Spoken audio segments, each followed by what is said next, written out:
أعوذ بالله من الشيطان الرجيم بسم الله الرحمن الرحيم الله لا إله إلا هو الحي القيوم. Ngicela uAllah angivikele kusathane ongathandwa egameni lika Allah onomusa onesihawu. uAllah akekho omunye onolungelo lokukhonzwa ngaphandle kwakhe, uyena umqalisi, uyena umphelelisi. Ngalamazwi la ngiwabhekise kulabo bantu labo abanabanye onkulunkulu ababakhonzayo, abakhonza abanye onkulunkulu ngaphandle kaMdali weinsuku, ngaphandle kaMdala weinto zonke, ngaphandle kaMdala weinsuku, ngaphandle kaMenzi weinto zonke, ngaphandle kangikhona, ngaphandle kaMveli nqangi. Le video ke ibheke kulabo bantu labo. Ngiyaphinda futhi mina angizikhulumeli into ephuma kimi, konke ngikukhulumayo ngokuthatha embhalweni. Ngikade ukuquotela kwiQuran engcwele manje isambolo sokugcina sengiyokuquotela manje kwiKing James Version eBhayibhelini. Incwadi uIsaiah 43 ngizokuqalela yona kuverse 6.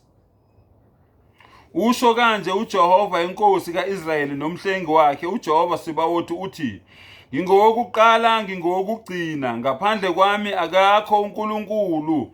Ngubani ongabiza njengami akumemezele, akubeke phambi kwami kusukela ukusekeleni kwami abantu basendulo na? Yebo, okuzayo kuyakwenzeka, mabakumemezele. Ningesabi, ningabi naluvalo, angithi ngikuzwisile kusukela endulo, ngakumemezela na? Nina ningofakazi bami. Kukhona uNkulunkulu ngaphandle kwami na? Cha, isho njalo. Uyabuza uNkulunkulu. uJehova yedwa unguNkulunkulu, noma uYahwe yedwa unguNkulunkulu. Akekho omunye uNkulunkulu onelungelo lokukhonzwa ngaphandle kwakhe. Nizwileke uIsaiah 43 loyo ngiqale kubani? Ngiqale kuverse 6.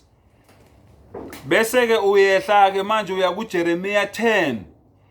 Nina elinabanye onkulunkulu enibakhonzayo, fundani uJeremiah 10. Angikhathali ukuthi ukhonza bani, uyazazi wena ukuthi ukhonza bani. Iya kuJeremiah 10, siqeda manje uIsaiah 43 verse 6, iya manje kuJeremiah 10. uJeremiah 10 uyiqale lapha kuverse 11. Ithi niyakusho kanje kubo nithi, onkulunkulu abangenzanga izulu nomhlaba, labo bayakubhubha emhlabeni nangaphansi kwezulu. Uzwile? Onkulunkulu, lento le wena oyikhonzayo, lo muntu lo umkhonzayo waziwa uwe. Waziwa ukuthi wena ukhonza bani. Whatever le wena oyikhonzayo, ayenzanga izulu, ayenzanga umhlaba. Lo uNkulunkulu lo umkhonzayo ngelinye ilanga uyakubhubha angene ngaphansi komhlaba, ngaphansi kwezulu.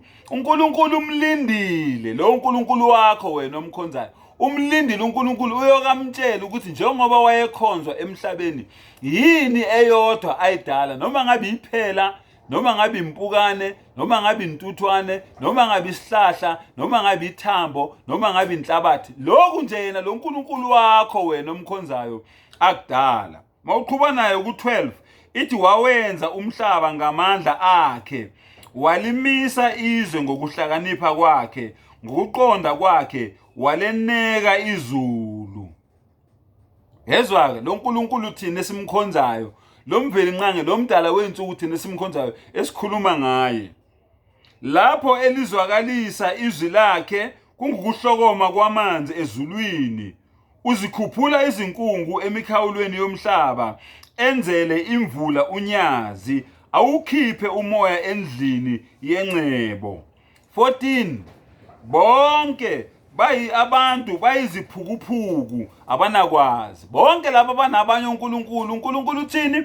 Uthi bayiziphukuphuku baswele ulwazi. Bonke abakhandi bajabhiswa nezithombe zabo ezibaziweyo, ngokuba izithombe zabo ezibunjiweyo zingamanga, nomoya awukho kuzo. Zonke lezo lezi nizikhonzayo zini? Zingamanga. 15. Ziyize umsebenzi wenkohliso ngesikhathi sokuhanjelwa kwabo ziyakubhubha. Yonke lento enikhonzayo ngelinye ilanga uNkulunkulu umdala wensuku uyothumela ingilozi yakhe iyobhubhisa yonke lento leni nenikhonzayo.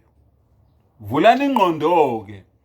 Nibheke njengoba sekugcwele inkunzi ezingo enigma nje belokhu benidukisa benidonsela esihogweni. Qhubekani nina nibalandele nithi bakhuluma amaqiniso. Qhubekani nina nikhonza abantu abaphila emhlabeni abadlayo njengani abenza yonke into eniyenzayo nibakhonze qhubekani. Kodwa umdala uthi ngelinye ilanga bonke labeni bakhonzayo bayobhubha bayobhujiswa. Kodwa mawuya kuLuka 16 verse 19 uNkulunkulu ziyakhala ke manje mayefika ethuneni uyafisa ukubuya emhlabeni azothi nina yekelani lo msangano nenenzayo njengoba niqhubeka nalo msangano niyancindezela lapha engikhona ngenxa yenu ngisekubhujisweni la engikhona ngiyajeziswa. Vulani ingqondo ke nibone iqiniso. Allah umdala wensuku asivula amehlo asivula ingqondo asipha amandla sibone iqiniso njengoba linjalo. Wa akhiru dawana anilhamdulillahi rabbil alamin.